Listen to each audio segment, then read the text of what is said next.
सम्मान्य सभामुख महोदय, प्रतिगमनकारीहरूको पटक पटकको खड्ग प्रहार पछि मूर्छित बनेको प्रतिनिधि सभा र दुई पटक मूर्छित बनाइएका हामी आज यहाँ उपस्थित हुने जुन अवसर प्राप्त गरेका छौं, त्यसको निम्ति सम्मानित सर्वोच्च अदालत, यस निम्ति आवाज उठाउने आम जनसमुदाय, मिडिया जगत, नागरिक समाज र सबैमा म हाम्रो पार्टी जनता समाजवादी पार्टीको तर्फबाट हार्दिक धन्यवाद ज्ञापन गर्न चाहन्छु।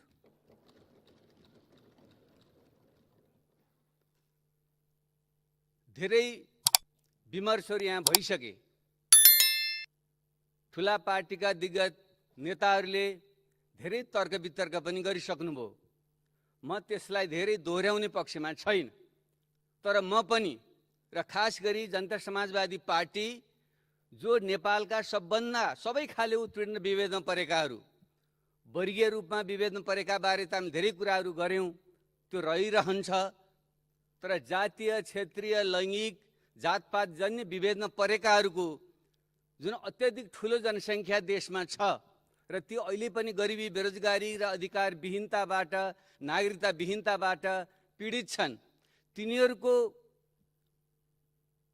मुक्तिको निम्ति लागि पर्ने शक्तिको रूपमा जनता समाजवादी पार्टीको परिकल्पना गरिएको हुनाले हामी देशमा जे भयो, खास गरी गत पौष 5 गतेबाट पटक पटक हामीले 70 वर्षसम्म लडेर ल्याएको संघीय लोकतान्त्रिक गणतन्त्र र नेपालको इतिहासमा पहिलोचोटि नेपाली जनता आफैले आफ्नो चुनिएका प्रतिनिधि मार्फत बनाए संविधान सभाबाट बनाएको संविधानको पटक पटक हत्या गर्ने, यसका मूलभूत मान्यताहरूलाई कुल्चने र देशलाई अँध्यारो सुरुङमा धकेल्ने दृश्य अदृश्य भित्री बाहिरी शक्तिहरूको चलखेलमा यो सबै उपलब्धिलाई गुमाउने जुन खतरा पैदा भयो, हामी यो संविधानमा असहमति राख्नेहरू, म आफैले त्यसलाई आधा गिलास भरी आधा गिलास खाली भनेर मैले त्यति बेलै संविधान जारी भएकै दिनदेखि भन्दै आएको हुँ। फेरि पनि हामीले किन अग्र पंक्तिमा उभिएर, भले हामी सानै आवाज होला, सानै शक्ति होला, पुस 5 गते यताको इतिहास हेरौँ, किन हामी लाग्यौँ भने हामी त यो आधा गिलासलाई बचाएर बाँकी गिलास भर्न हामी चाहन्थ्यौँ। तर यहाँका भस्मासुर प्रवृत्तिले यो आधा गिलासलाई पनि घोप्ट्यायो, खाली गर्यो। त्यसैले हामी कमसेकम यो आधा गिलास त फिर्ता गरौँ भनेर हामी लडेका हौँ। र अहिले यहाँसम्म आइपुग्दा मैले यहाँबाट आभार व्यक्त गर्नै पर्छ अन्तर्हृदयदेखि। सर्वोच्च अदालतको फैसला पटक पटक मैले पढेँ। म त्यति धेरै, अन्यथा नमान्नुहोस्, म एउटा रेडिकल पोलिटिक्स गरेर आएको मान्छे। समाज परिवर्तनको प्रक्रिया निरन्तर अगाडि बढ्छ, त्यो कछुवा चाहिँ घस्रिएर अगाडि बढ्दैन। खास अवस्थामा त्यो भ्यागुतो चाहिँ उफ्रिएर त्यो अगाडि बढ्छ भन्ने मान्यता राख्ने मान्छे र यी पुरातन जुन संरचनाहरू छन्, राज्यका स्थायी अङ्ग, एकजना विद्वान त्यसलाई पियोन, पर्मानेन्ट एस्टाब्लिसमेन्ट अफ नेपाल पनि भन्ने गर्नुहुन्छ, ती संस्थाहरूको धेरै रूपान्तरण भएको म पाउन, त्यसपछि धेरै आस्था र विश्वास पनि छैन। तर यसपटकको सर्वोच्च अदालतको फैसलालाई हेरौँ हामी सबैले। तपाईँले राम्रोसँग हेर्नु भएको छैन भने मैले त हार्ड कपी नै निकालेर आफ्नो टेबलमा राखेको छु। यति सुन्दर ढङ्गले हामीले गर्न नसकेको काम, हामीले संविधान बनायौँ, तर मैले यहाँ संविधान बनाउने निर्माता मध्येकै साथीहरूको कुरा सुन्नबाट उदेक लाग्यो। उहाँहरूको ब्रह्मले त्यही भनिरहेको छ कि ब्रह्मले एक थो भनेको छ, मुखले अर्को थो भनिराख्नु भएको छ। मलाई सुन्दा अचम्म लाग्यो। तर संविधानको व्याख्या गर्ने अदालतले जुन हामीले बुझेर नै संविधानमा लेखेका थियौँ, त्यसले हामीले बिर्सेको कुरा अथवा बुझेर बुझपचाएको कुरा अति सुन्दर ढङ्गले सम्झाइदिएको छ। यो संविधानको वस्तुत हत्या हुनै लागेको थियो, त्यो दुर्घटनाको डिलमा पुगेकै थियो भन्न सक्नुहुन्छ। हामी पनि त आन्दोलन गरेर आएका मान्छेहरू, रगत पसिना बगाएर आएका मान्छे हौँ, लोकतन्त्रको परीक्षा दिएर आएका मान्छेहरू भनेर इतिहासको गुणगान थुप्रै साथीहरूले यहाँ गर्नुभयो भन्न सक्नुहुन्छ तपाईँले। तर मार्क्सले कसैलाई उद्धृत गर्दै भनेका थिए, the road to hell is paved with good intention. नरक जाने बाटो राम्रै उद्देश्यले नै बनाइएको हुन्छ। उद्देश्य राम्रै थियो होला सत्तामा बस्नेहरूको, जसले पटक पटक यो प्रतिगमनकारी हरकत गरे, यो संविधानको हत्या गर्ने प्रयत्न गरे। उनीहरूको नियतै नाप्ने यन्त्र त हामीले आविष्कार गरेका छैन। तर परिणाम के भइरहेको थियो? परिणाम यो संविधानको अन्त्य हुँदै थियो, सङ्घीय लोकतान्त्रिक गणतन्त्रको हत्या हुँदै थियो, देश अँध्यारो सुरुङमा जाँदै थियो र छरछिमेकमा विश्वमा अहिले जुन नयाँ शीतयुद्ध पुतपुताउँदैछ, मडारिँदैछ, त्यसको छाया यहाँ पर्दैछ। त्यो अँध्यारो सुरुङबाट फेरि हामीले निस्कन धेरै गाह्रो हुन्थ्यो। त्यसैले यो फैसलाले, सर्वोच्च अदालतको फैसलाले तपाईँ हामी सबैको, आम जनताको आवाज फलस्वरूप यो पुनर्स्थापना जुन भएको छ, यसबाट हामीले पाठ सिकौँ। अब फेरि कुतर्कहरू गरेर, इतिहासलाई बिर्सेर गल्ती दोहोऱ्याउने काम नगरौँ। यो क्षणमा उभिएर म पार्टीको तर्फबाट मेरो तर्फ विनम्रतापूर्वक आग्रह गर्न चाहन्छु, प्रतिगमन तिर देश गएकै थियो, यसलाई बचाउने काम भएको छ र त्यसलाई अब संरक्षण गरेर अगाडि बढौँ। उदाहरणतिर म दिन चाहन्न, साथीहरू सुन्दर ढङ्गले अगाडि भनिसक्नु भएको छ, बडो भावात्मक ढङ्गले भनिसक्नु भएको छ। संविधानको धारा 76(5) हामीले थाहा नभएको विषय हो। 52 सालपछि त्यत्रो जनयुद्ध भयो, हजारौं मान्छेको ज्यान गयो, त्यसैको बलमा 12 बुँदे समझदारी वृहत शान्ति सम्झौता भयो, 62-63 को आन्दोलन भयो, त्यसको अपूर्णतालाई पूर्ण दिने पूरक आन्दोलन रूपमा मधेस विद्रोह भयो, जनआन्दोलन भयो, थारू विद्रोह भयो, जनजाति, महिला, दलितहरूका आन्दोलनहरू भयो। त्यसैको परिणाम स्वरूप जुन संविधान सभाबाट संविधान लेखिएको थियो, विगतमा राजतन्त्रात्मक संसदीय कालमा जुन संसदीय व्यवस्थाका विसङ्गतिहरू थिए, विकृतिहरू थिए, त्यसलाई सच्याउने गरी हामीले यो व्यवस्थाको परिकल्पना गरिएको। हामी पटक पटक संसदीय व्यवस्था भनिरहेका छौँ। सर्वोच्च अदालतको फैसलाले भनेको छ यो परम्परागत संसदीय व्यवस्था होइन, त्योभन्दा अगाडि बढेको विकसित र परिमार्जित व्यवस्था हो, सर्वोच्च अदालतले भनेको छ। जब यो कुरा हामीले संविधानसँग पटक पटक छलफल गरेका थियौँ र हामी त्यसलाई नबुझेर फेरि संसदीय व्यवस्था हो, प्रधानमन्त्रीले मन लागेको बेला विघटन गर्न पाउँछ, चुनावमा जान पाउँछ, चुनाव जानु के प्रतिगमन हो, यस्तो चाहिँ तर्क चाहिँ गरिन्छ। त्यसैले त्यस्ता कुतर्कहरू नगरौँ, जानेर नजानेर नगरौँ। यो संविधान विगतका सबै संविधानभन्दा अग्रगामी संविधान हो। अपूर्ण छ, अधुरो छ, तर सबैभन्दा अग्रगामी संविधान छ, किनकि नेपाली जनताका चुनिएका प्रतिनिधिले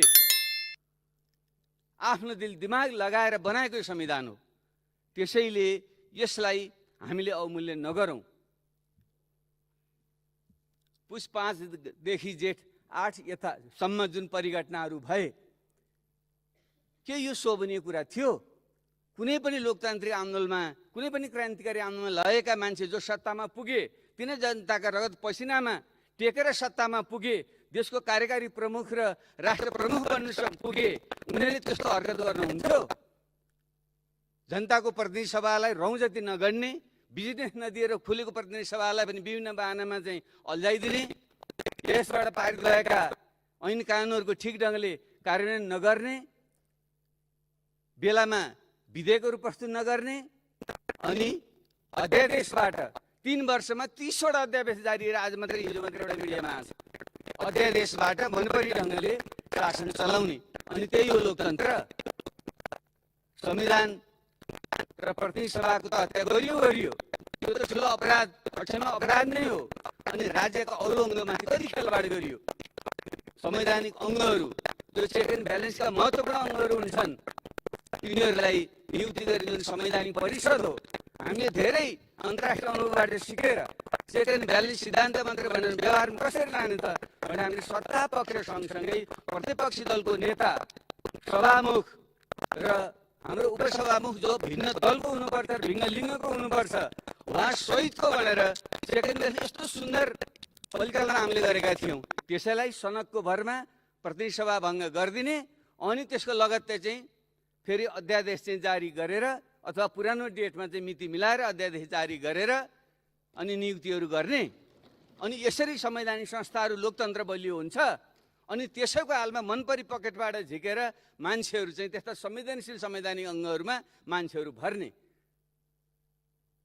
हामी आयोग समावेशी आयोग भन्छौँ, हामी चेहरा के छ? समावेशिता छ। अनि यही हो लोकतन्त्र। लोकतन्त्र रक्षा यही हो। त्यसैले यस्ता कुतर्क नगरौँ। त्यसले गत 6 महिनामा पहिलेदेखि पनि भए बडा असङ्गत क्रियाकलापहरू थिए, तर पुस 5 गतेदेखि जेठ 8 सम्म आइपुग्दा जुन परिघटनाहरू भए त्यो नेपाली इतिहासको ठुलो एउटा कलङ्क हो, लोकतन्त्रमाथि ठुलो एउटा धब्बा हो। र तपाईँ हामी सबैले लडेर ल्याएको त्याग गरेको जुन बलिदान थियो त्यसमाथिको ठुलो एउटा अपराध थियो। त्यसैले यसमाथि कुनै पनि किन्तु परन्तु नगरौँ। त्यो आफैलाई ढाँट्ने काम नगरौँ, जनतालाई ढाँट्ने काम नगरौँ। एउटा महत्त्वपूर्ण कुरा म यहाँ स्मरण गराउन चाहन्छु, जो हामीले पटक पटक हामीले भन्ने पनि गरेका थियौँ। यो जनताको प्रतिनिधि सभा जुन छ, राज्यका 3 अङ्गहरूमध्ये व्यवस्थापिका, कार्यपालिका, न्यायपालिका, यी 3वटा प्रमुख अङ्ग भनेर मानिन्छ।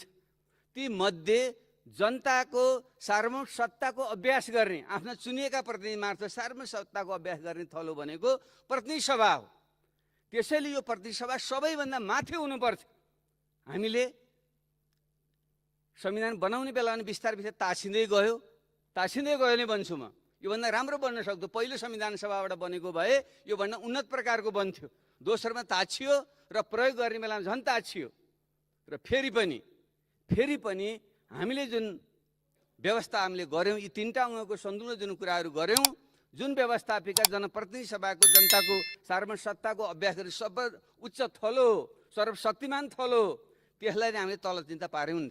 मैले पहिले पनि भनेको छु, म दोहोऱ्याउन चाहन्न। तर त्यो कुरा हामी चुक्दाखेरि म अलि आत्मालोचक हुन चाहिरहेको छु र यहाँहरूसँग सबैसँग सम्मानित सभामुख महोदय मार्फत सबैसँग आत्मालोचक हुन चाहिरहेको थियो। तपाईँ हामीले यस प्रतिनिधि सभाले आफ्नो अधिकारको प्रयोग गर्न जान्नु पर्थ्यो। हाम्रो शक्ति कति छ भने बुझ्नु पर्थ्यो। रामायणको एउटा प्रसङ्ग छ, हनुमान लङ्का जाँदै थिए, जब समुद्र पार गरेर उफ्रनु पर्ने भयो, डराए, खुट्टा कपाए। अनि आकाशवाणी भयो, हनुमान नडराऊ, तिमी सामान्य होइनौ, तिमी त पवन पुत्र हौ भनेर उनलाई सम्झाइदिएपछि उनले म त ठुलो पवन पुत्र भनेर उनलाई आफ्नै शक्ति चिनेर बुरुक्क उफ्रिएर लङ्का पुगेको थिए भन्ने प्रसङ्ग आउँछ। र हामी जनप्रतिनिधि सभा र यसका सदस्यहरूले सायद हाम्रो शक्ति चिनेका छैनौँ।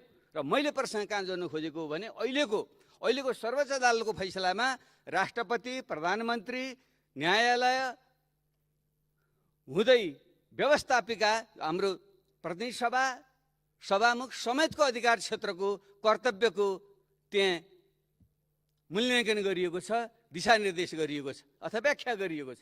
जो हामीले आफै लेखेको संविधान आफै बिर्सिएका थियौँ, त्यस अन्तर्गत यो प्रतिनिधि सभा सबभन्दा उच्चतम थलो हो।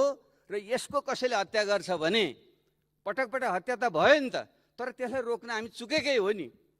त्यसले मैले त पटक हामीले भने पनि थियौँ, सम्मानीय सभा महोदयले बोलाउनु भएको बैठकहरूमा, हामी किनकि नेपाली जनतामा निज सार्वभौम सत्ताको अभ्यास गर्ने थलो यही भनेका छौँ र जनतामा निज सार्वभौम सत्ता अपरिवर्तनीय छ भन्ने संविधानमा लेखेका छौँ भने त्यसको अभ्यास गर्ने थलोको हत्या गर्न मिल्छ?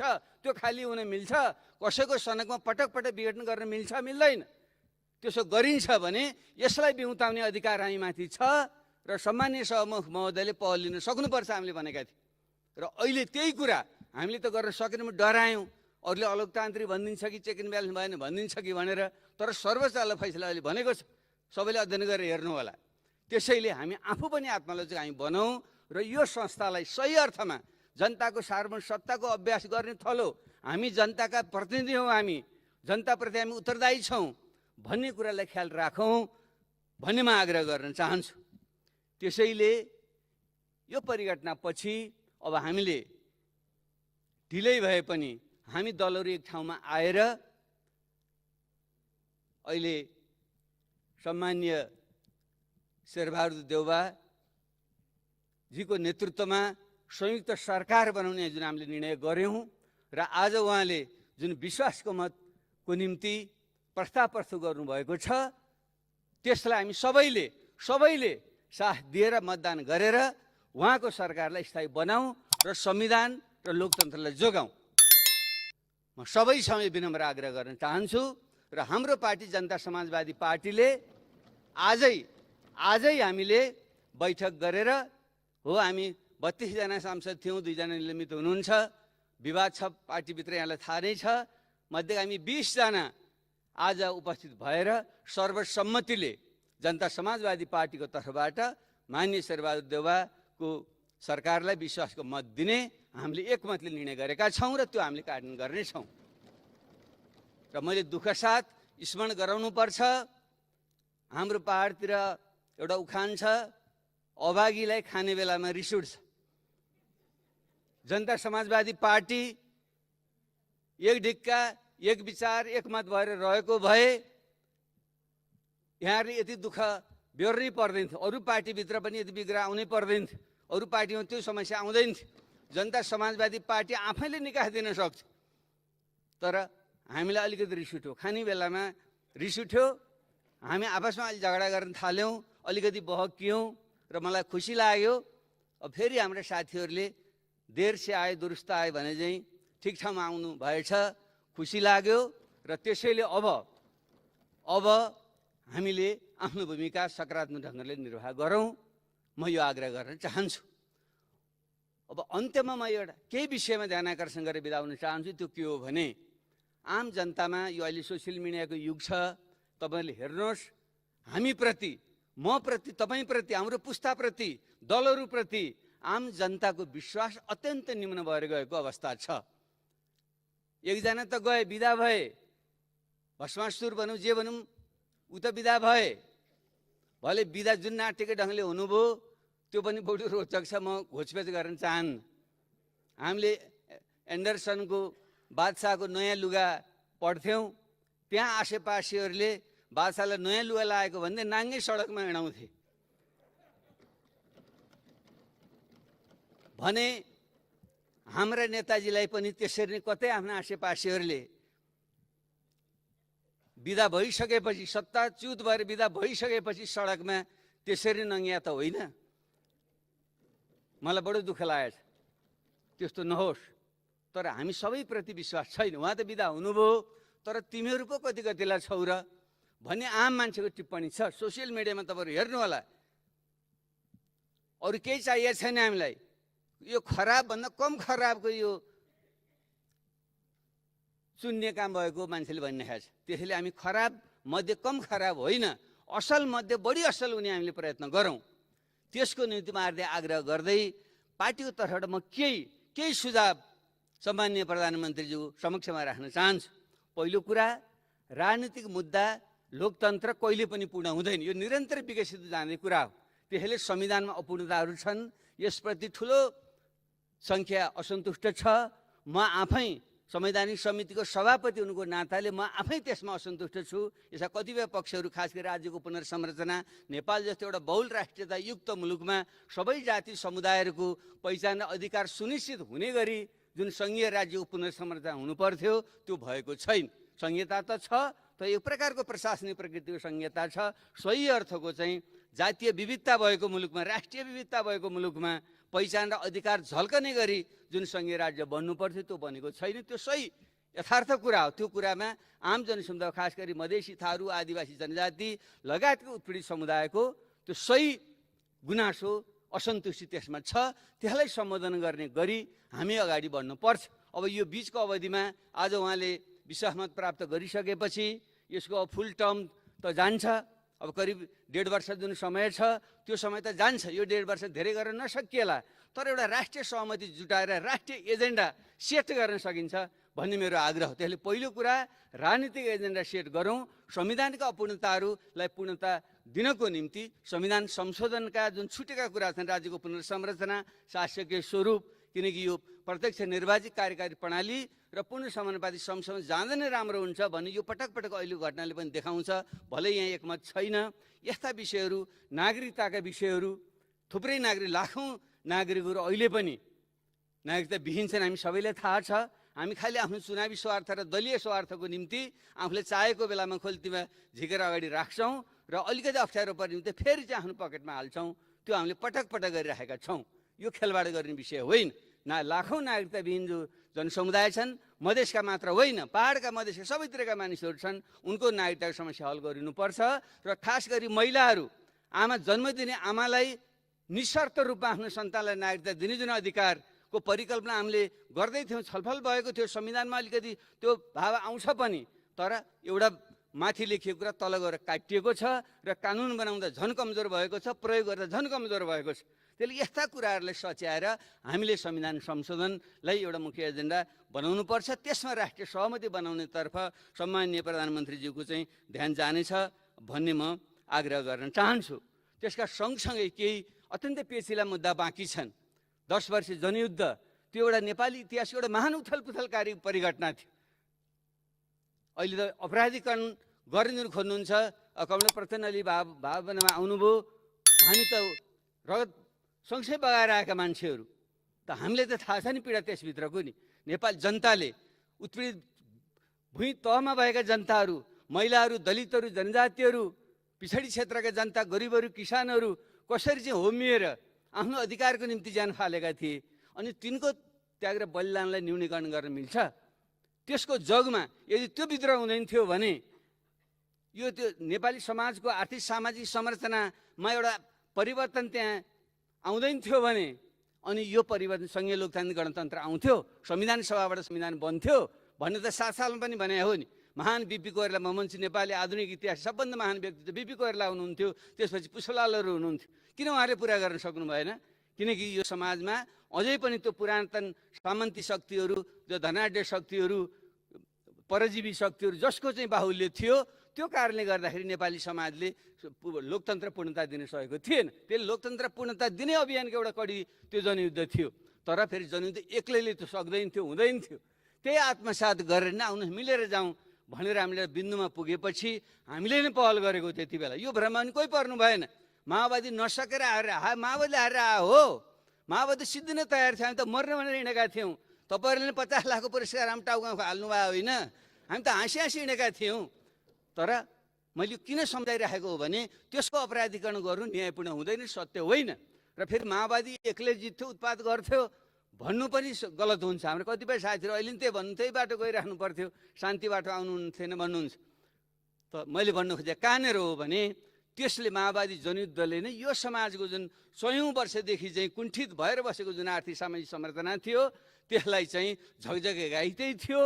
र अरू जुन लोकतान्त्रिक शक्तिहरू, नेपाली काङ्ग्रेस 7 सालदेखि लोकतन्त्र लडेको शक्ति, पछिल्लो चरणमा आएर एमाले 46-47 सालपछि एउटा लोकतान्त्रिक बाटोमा आएको शक्ति, र अन्य जुन कतिपय क्षेत्रीय शक्तिहरू थिए, ती हामी सबै मिलेर ल आउनुहोस् एकचोटि फेरि यसलाई पूर्णता दिउँ भनेर नै हामी 12 बुँदे र वृहत शान्ति सम्बन्ध आएकै हो नि।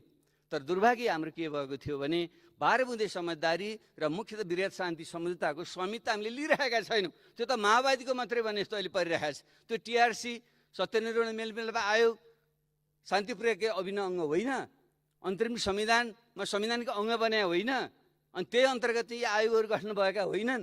त्यो काम किन अहिलेसम्म पुरा गरिँदैन? किन त्यसलाई गिजो ल्याएर राखिन्छ? म सुन्छु कतिपय प्रधानमन्त्रीजीहरूले नेताहरूले धम्क्याउनुहुन्छ अरे, तर यति मुद्दा छन् हो, मेरो टाउका 150 मुद्दा लगाउनुहोस्, म त तयार छु। अरू थुप्रै साथीहरू प्रचण्डजीको अरू सबैका टाउकामा छन्, अनि धम्क्याउने विषय हो यो। त्यसैले यसलाई पुरा गरौँ, मेरो पुरा गरौँ। यो पुरा गर्न सकिन्छ। सम्माननीय प्रधानमन्त्रीज्यूलाई यो अवसर छ। टिआरसीलाई चाहिँ अब मोलतोलको विषय, कसैलाई चाहिँ धम्क्याउने थर्काउने विषय त नगरौँ। कोही पनि धम्किने थर्कने होला छैन। हामी डराएछौँ भने पनि अर्को पुस्ता आउँछ, अर्को पुस्ताले त्यसलाई अगाडि बढाउँछ। त्यसले त्यस्तो गैरजिम्मेवार काम नगरौँ। टिआरसी र बेपत्ता आयोगका काम हामीले छिटो पुरा गरौँ। र अहिले एकजना मित्रले पनि भनिसक्नुभयो, मधेस आन्दोलन, थरुवाट आन्दोलन, जनजाति आन्दोलन लगायतका आन्दोलनका क्रममा भएका थुप्रै मुद्दाहरू अहिले पनि छन्। तिनलाई पनि सत्ताको भर्याङको रूपमा बार्गेनिङ नगरौँ। बार्गेनिङ गर्ने, अनि जब आफू अप्ठ्यारोमा परिन्छ त्यसपछि आन्दोलनकारी शक्तिहरूमध्येका केही नेताहरूलाई चाहिँ सत्ताको ललिपप देखाएर सत्तामा लिएर जाने, अनि काम केही नगरी झुक्याउने, यो पटक पटक भइरहेको। त्यस्तो नगरौँ। यी सबै आन्दोलनका मुद्दाहरूलाई फिर्ता हामीले गरौँ, तिनलाई टुङ्गो गरौँ। मान्य रेशम चौधरी थरु विद्रोहकै एउटा राजनीति बन्दी हो, यसमा कुनै किन्तु परन्तु छैन। मैले सम्माननीय प्रधानमन्त्रीसँग पनि अलग्गै पनि कुरा गरेको छु, उहाँ पनि स्वीकार्नुहुन्छ। भले अहिले त अदालतमा छ, तत्काल गाह्रो होला भन्ने कुरा उहाँले गरिराख्नु भएको छ। कुनै उपाय निकाल्न सकिन्छ। जब हामीले सबै हिजो झापा आन्दोलनका हाम्रा टिमुर बोटेर ओखलढुङ्गा काण्डका जनयुद्धका समस्याहरू हल गरौँ भने यो चाहिँ टिकापुर थारू विद्रोहको चाहिँ समस्या हल किन गर्न सक्ने? हल निस्कन्छ। हाम्रो इच्छा त्यहाँ उपाय भनिन्छ। त्यसरी त्यसलाई हल गरौँ। र विप्लवमा नेकपाका कार्यकर्ताहरू पनि अझै जेलमा छन् भन्ने आएको छ। विप्लव अहिले खुला भएर सबैले भेट्दै हुनुभएको छ। म कहाँ पनि उहाँ आउनुभएको छु, तपाईँहरूका पनि आउनुभएको छ, उहाँहरूको पनि आग्रह छ। 3 बजे सम्झौता गरियो, तर हाम्रा नेता कार्यकर्ता अहिले पनि छुटेका छैन भन्नुभएको छ। यो उहाँको मात्रै विषय होइन। जब उहाँ शान्ति प्रक्रियामा आइसक्नुभयो, शान्ति बाटोमा आउनुभयो भने उहाँलाई फेरि हामीले पछाडि फर्काउने ठाउँ दिनु हुँदैन। त्यो 3 बुँदे सहमतिले कार्यान्वयन गरेर हामी जानुपर्छ। त्यसरी अरू पक्षहरूसँग थुप्रै बुँदे सहमतिहरू भएका छन्। मधेस आन्दोलनको क्रममा, अरू आन्दोलनको क्रममा ती सहमतिहरूलाई हामीले कार्यान्वयन गरेर जाउँ। यो अन्तरिम कालमा सम्भव छ। मैले सम्माननीय प्रधानमन्त्रीसँग यो कुरा मैले आग्रह चाहिँ गरेँ। यो राजनीति पाटोमा यो विषय भयो। अब तत्कालै हामीले गर्नुपर्ने विषय पनि छन् जो आम सहमति भइसकेको छ। कोरोना महामारीको जुन एउटा कहर छ, यसलाई हामीले एउटा दलको मात्रै मुद्दा नबनाऊ। यो आम मानव जातिको मुद्दा हो, अन्तर्राष्ट्रिय एउटा केस हो भने हामी त्यसका अङ्ग हौँ। त्यसैले अब हामीले छिटोभन्दा छिटो सबै नेपालीहरूलाई निःशुल्क रूपमा पुनः खोपको व्यवस्था गर्ने हाम्रो पहिलो प्राथमिकता हाम्रो हुनु पर्यो। मैले यति ल्याएँ, तैँले कति ल्याएँ भन्ने विषय होइन। यति ढिलो गर्ने हो। 1.5 वर्ष भइसक्यो। तपाईँ हात थापेर बस्नुभयो। कहिले राष्ट्रपति चिठी लेख्न लाग्नुहुन्छ, कहिले कसैले लाग्नुभयो हुन्छ। अनि अन्यत्र कुरा पनि हामी अरबौँ खर्च गर्न सक्ने, तर खोप किनेर हामी ल्याउन सक्दैनौँ। अरूले चाहिँ खोप आविष्कार हुनुभन्दा अगाडि नै त्यहाँका जुन प्राइभेट फर्महरू छन्, रिसर्च अर्गनाइजेसनहरू छन्, तिनीहरूलाई एडभान्स पैसा चाहिँ दिएर बुकिङ गरेका छन् अरूले। त्यसरी बेलैमा सबैले लिएका छन्। यहाँसम्म कि एउटा मङ्गोलिया जस्तो देशले, चीन र रुस दुइटैले चाहिँ रिजाएर उसले सबैले चाहिँ खोप लगाइसक्यो। त्यसले हामीले भिख मागेर होइन, शिर ठाडो गरेर कसैले दिन्छ लिने हो, तर मुख ताकेर बस्ने होइन। र हामीले विभिन्न स्रोत परिचालन गरेर छिटोभन्दा छिटो सबैलाई निःशुल्क खोलको चाहिँ हामीले व्यवस्था चाहिँ हामीले गरौँ। त्यो सम्भव छ। पहिलो प्राथमिकता त्यो हुनुपर्छ। र सँगसँगै जोडिएको अर्थतन्त्रको पाटोमा हाम्रो ध्यान पुगेको चाहिँ छैन। जुन तहस भएको छ, अमेरिका जस्तो देशको त अर्थतन्त्र तहस गर्यो। त्यसले स्टिमुलस प्याकेज ट्रिलियन्स अफ डलरको चाहिँ इन्जेक्सन उनीहरूले त्यहाँ दिनु पर्यो भने हाम्रो जस्तो देशमा अर्थतन्त्र तहस नहस छ। आफ्नो मनको भयो, कसैले नकह भने मान्छे चुप लाएर बसिहाल्छ। खासै साना उद्यमी व्यवसायीहरू र चाहिँ एउटा मजदुरहरू, यिनीहरू यस्तो सङ्कटमा छन्। यातायात व्यवसायीहरू, पर्यटन व्यवसायीहरू, उनीहरूको निम्ति हामीले सामान्य पुनर्कर्जा आदिका जस्तो कुराहरू मात्रै हामीले गऱ्यौँ। तर व्यवस्थित ढङ्गले साँच्चै सबैले लाभ हुने प्रकृतिको आर्थिक प्याकेज हाम्रो चाहिँ आएको छैन। र जुन बजेट ल्याइयो बडो अपारदर्शी ढङ्गले र ल्याइयो, त्यो बजेटले पनि खासै सम्बोधन गरेको चाहिँ छैन। त्यसैले कोरोनाको खोप र अर्थतन्त्रमा पारेको प्रभावलाई चाहिँ पहिलो प्राथमिकता दिएर चाहिँ काम गरौँ भन्ने आग्रह गर्दछु। र यति बेला बाढी पहिरोको स्थिति प्रत्येक वर्ष आउँछ। एउटा छेपराको कथा जस्तो अर्को वर्ष त घर बनाउँछु भन्थ्यो छेपारोहरूले भने जब घाम लाग्यो फेरि चाहिँ घाम तापेर बस्यो भने जस्तै हाम्रो फेरि यो वर्ष पनि सुरु भएको छ। भर्खर साउन लागेको छ। भदौसम्म चाहिँ त्यो जोखिम हुन्छ। पहाडमा पहिरो र चाहिँ मधेसमा चाहिँ डुबान हुने जुन हाम्रा खतराहरू छन्, यसमा पनि उच्च प्राथमिकता दिएर हामी चाहिँ जाउँ भन्ने मेरो आग्रह छ। र अर्को विषय, तेस्रो विषय चाहिँ यो सुशासनको विषय, भ्रष्टाचारको विषय, कमिसन खोरीको विषय। यो आम रोग छ। ममा भनौँ यहाँ सबैले, म पनि चोखो छैन होला भन्नुहोस्, म त स्वीकार्न तयार छु।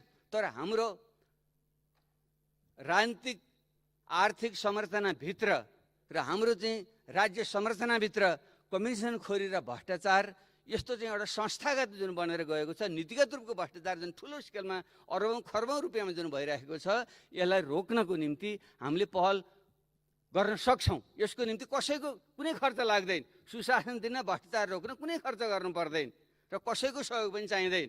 र सरकारको इच्छा शक्ति, नेतृत्वको इच्छा शक्ति, सामान्य प्रधानमन्त्री इच्छा शक्ति भयो भने त्यसलाई रोक्न सकिन्छ। यति मात्रै गर्न सक्छौँ भने पनि एउटा ठुलो चाहिँ काम यो सरकार चाहिँ हुनसक्छ। त्यतापट्टि ध्यान पुगोस् भन्ने मेरो विशेष आग्रह छ। खास गरी पछिल्ला दिनहरूमा यो चाहिँ हाम्रो राष्ट्रिय ध्वजावाहक वायु सेवा निगमलाई चाहिँ फेरि अपारदर्शी ढङ्गले चाहिँ कसैलाई चाहिँ दिइनेछ, कुनै निजी कम्पनीको हितमा भन्ने कुरा छ। त्यो के हो, यसको सही छानबिन गरियोस्। र बिपी कोइराला स्वास्थ्य विज्ञान संस्थान जस्तो देशको चाहिँ एउटा अग्रणी संस्थाको जुन एउटा बेहाल छ, महिनौदेखि चाहिँ आन्दोलित छन्। भरे एउटा के कमिटी बन्यो भने त मैले सुने, तर यस्ता शिक्षा र स्वास्थ्य क्षेत्रको चाहिँ जुन तहस भएको अवस्था छ, यिनकालाई चाहिँ सुधार गर्न, सच्याउन र तुरुन्त पहल लियोस् भन्ने चाहिँ मेरो चाहिँ आग्रह छ। र अब अन्त्यमा मैले एउटा भन्न चाहने जोड्ने यसैको पाटो चाहिँ के छ भने देशको अन्तर्राष्ट्रिय सम्बन्ध र बलिएको चाहिँ एउटा भू राजनीति। दुईटा ठुला छिमेकीको बिचमा त हामी पहिलेदेखि छौँ नि, पृथ्वीनारायण शाहकै पालादेखि दुई ढुङ्गाको तरुल भन्दै आएकै हो नि। त्यसैले हामीले अलिकति अगाडि बढाएर ढुङ्गाको तरुल नबनाऊ, अब दुई देश बिचको एउटा गतिशील पुल बनाऊ भन्यौँ हामीले। तर पछिल्लो यही दशकमा यो भू राजनीतिमा गम्भीर परिवर्तन आएको छ, उत्तरमा पनि, दक्षिणमा पनि र पश्चिममा पनि। यी तिनै थरी शक्तिहरूको बिचको प्रतिस्पर्धाले जुन एउटा नयाँ शीतयुद्धको आँधी बेहोरी ल्याउँदैछ र यहीँ मनारिँदैछ। हिजोको शीतयुद्ध त युरोपतिर थियो, अब अहिलेको थिएटर त यही क्षेत्रमा सिरियादेखि अफगानिस्तान, नेपाल हुँदै बर्मासम्मको जुन क्षेत्र र एसिया पेसिफिक क्षेत्र छ, यो नै मुख्य क्षेत्र बन्दैछ र नेपाल त्यसको बिचमा हुनुको नाताले हामी गम्भीर अवस्थामा छौँ। त्यसैले यसलाई कुनै दल विशेषको, कुनै व्यक्ति विशेषको स्वार्थ लिप्साको विषय यसलाई नबनाऊ। यसमा हामीले राष्ट्रिय सहमति बनाउनै पर्छ। यसको निम्ति सामान्य प्रधानमन्त्री एउटा अनुभवी व्यक्तित्व पनि हुनुहुन्छ, उहाँले सबै पक्षको चाहिँ एउटा सहमति जुटाएर हामी कतैपट्टि पनि कसैप्रति पनि विरुद्धमा पनि नभुकाउँ, कसैसँग पनि नझुकाउँ र देशको हितलाई केन्द्रमा राखेर हाम्रो एउटा परराष्ट्र नीति हामीले चाहिँ बनाऊँ। र जुन नक्साको कुरा आए, एकजना मित्रले चुच्चे नक्सा बनाएपछि अब यसै चुच्चे नक्साकै भरमा चुनाव पटपट जितिन्छ जस्तो कुराहरू गर्नुभयो। यो त पहिले धेरैले गरेका छन्। राजा महेन्द्रले त यस्तै राष्ट्रवादको कुरा गरेर 30 वर्ष खाएका हुन् नि, तर के भयो, कस्तो राष्ट्रवाद रहेछ। त्यसैले चुच्चे नक्सा त हामी सबै मिलेर बनायौँ। त्यसो उहिले सन्धिदेखि छोडिएको जुन विरासत थियो त्यसलाई हामी सबैले एकमतले गरे हो नि। यो कसैले चाहिँ जसले कुरा नगरौँ। जस त अब त्यो साँच्चै त भूमि प्राप्त गर्ने कसरी हो, त्यसमा पहल गर्नुभयो तपाईँले। 1 वर्षसम्म के हेरेर बस्नुभयो तपाईँ? कुनै वार्ता भयो, कुटनीतिक पहल भयो? बरु चर्चा के आउँछ भने तपाईँले त्यही चुच्चे नक्सामा पनि जुन पाठ्यपुस्तक छापिएको थियो त्यो पनि लुकाउनु वितरण गर्नु भएन भन्ने पो आशा त। भने यसो भनेर त्यही चुच्चे नक्साकै भएर चुनावी फल खाने काम कसैले पनि नगरौँ। यो हाम्रो साझा विषय हो। राष्ट्रियता जस्तो कुरा, सिमाना जस्तो कुरा, भूमि जस्तो कुरा एउटा पार्टी र व्यक्तिको विषय होइन। यसलाई पनि सम्माननीय प्रधानमन्त्रीको कार्यकालमा यो अगाडि बढोस् भन्ने म चाहन्छु। र धेरै मान्छेले टिप्पणी गर्छन् यो जुन अहिले गठबन्धन छ, गठबन्धन सरकार बनेको छ, यसको न एउटा विचार मिल्छ, न स्वभाव मिल्छ, न प्रवृत्ति मिल्छ भन्ने जुन कुरा गरेका छन्, मलाई त के सम्झना आयो भने एकदम यो त गहिरियामा गएर हेर्नुभयो भने 12 बुँदे सहमति र बृहत शान्ति सम्झौता कडी जानेर टुटेको थियो, जहाँ भत्किया थियो। खास गरी तत्कालीन माओवादी र मुख्य रूपमा गिरिजाप्रसाद कोइरालाले नेतृत्व गरेको चाहिँ नेपाली काङ्ग्रेस र तत्कालीन माधव नेपालजीले नेतृत्व गरेको एमाले र पछिल्लो चरणमा आएर मधेस आन्दोलनको नेतृत्व गर्ने हाम्रो उपेन्द्र यादव र पछिल्लो आन्दोलनको नेतृत्व गर्ने महन्त ठाकुर। अनि यिनै मान्छेहरू एक ठाउँमा आएपछि त यो चाहिँ कुनै विजातीय कुरा हुन्छ? यो त सही कुरा पो हुन्छ त। हिजो जुन कडी जहाँ टुटेको थियो त्यो कडीलाई जोडेर जाने र त्यो बाँकी जुन कामहरू छन्, शान्ति प्रक्रिया लगायतका संविधानका अपुरा कुराहरू त्यसलाई पुरा गर्ने त्यसको स्टेक होल्डरहरू पो हामी एक ठाउँमा आएछौँ त। त्यसरी किन नहेर्ने? त्यसले हाम्रो आफ्नो पार्टी आइडियोलोजी मात्र किन हेर्ने? व्यवहारिक नेपाली राजनीतिक व्यवहारिक हिसाबले जुन यो अहिलेको 5 पक्ष अहिले एक ठाउँमा आएको छ, यो सही मान्छेहरू आएका छन्, एउटा आन्दोलनकारी शक्ति एक ठाउँमा आएका छन्। त्यसैले यसलाई सफल पार्नु हामी सबैको चाहिँ दायित्व हुन्छ। यसैको निम्ति सम्मान्य शेरबहादुर देउवाजीको सरकारलाई सबैले मतदान गरेर सफल पारौँ, यही आग्रह गर्दै म बिदा हुन चाहन्छु। धन्यवाद, नमस्कार।